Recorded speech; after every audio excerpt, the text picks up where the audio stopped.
Class 10th maths chapter 8 introduction to trigonometry, त्रिकोणमिति का परिचय। बेटा एग्जांपल नंबर 1, इससे पहले मैंने आप सभी को त्रिकोणमिति के जो अनुपात होते हैं, कैसे ट्रायंगल के अंदर एक एंगल को देखते हुए हम कैसे साइन ए का मान, कॉस ए का मान, टेन ए का मान हम किस तरह से निर्धारित करते हैं और कैसे निकालते हैं, उसके बारे में बात की थी। एग्जाम्पल्स के साथ भी हम उनको अपने आप सीखेंगे। कोई फॉर्मूला कुछ भी आपको शॉर्टकट विधि याद करने की जरूरत नहीं है, प्रैक्टिस आपको पूरी तरह से सिखा देगा। ठीक है, तो यहां शुरू करते हैं कि यदि tan a 4/3 है तो कोण a के अन्य त्रिकोणमितीय अनुपात ज्ञात कीजिए। Given tan a equals to 4/3, find the other trigonometric ratio of the angle a। बेटा ध्यान दीजिए, आपको एक ट्रायंगल दिया गया है और वहां एंगल ए आप कहां रखेंगे, यहां रखेंगे बेटा। ठीक है, और इसी एंगल ए से, यहां 90 डिग्री का एंगल है, एंगल ए से आपको बाकी मान निकालने हैं बेटा। समझ गए बात को? यहां एंगल ए रख सकते हैं या यहां एंगल। अगर आपको ट्रायंगल दे रखा है और ट्रायंगल का नाम दे रखा है तब आप ए बाहर रखेंगे। अगर आपको ट्रायंगल का नाम नहीं दे रखा, जैसे इसमें नहीं दे रखा, तो आप एंगल ए अंदर रखेंगे। समझ गए बात को? अभी देखिए आपको क्या दे रखा है कि tan a इक्वल्स टू 4/3। अब tan का मान क्या होता है बेटा? पहले मैंने बताया था, जब साइन का मान देखते हैं, साइन होता है सामने फिर कर्ण, इसको बोलते हैं। इसके लिए, इस एंगल ए के लिए ये हमारा लंब होगा यानी परपेंडिकुलर होगा, ये हमारा आधार होगा और ये हमारा कर्ण होगा यानी हाइपोटेन्यूस होगा। समझ गए बेटा? अब जब हम साइन निकालते हैं, साइन ये होगा सामने वाला बटे कर्ण। पहले हम सामने देखते हैं, फिर हम नीचे देखते हैं, उसके बाद हम कर्ण की तरफ जाते हैं।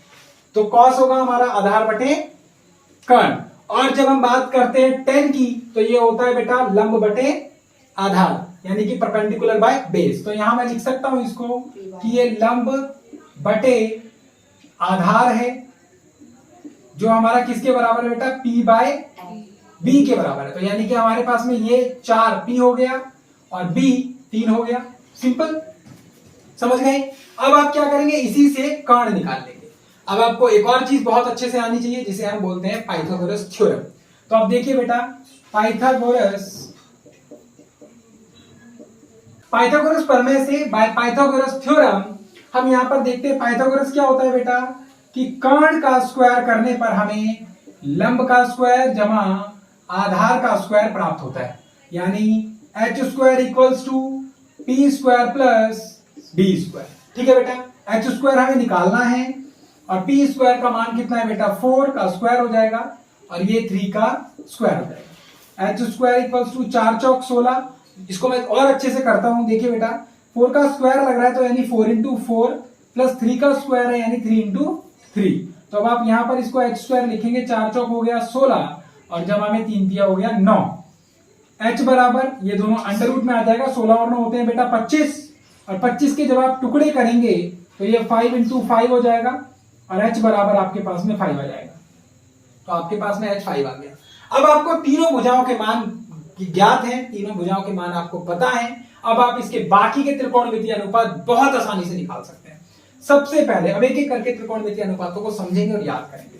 सबसे पहले आपको दे रखा है बेटा साइन, tan तो आपको ज्ञात ही है। आपको निकालना है साइन a।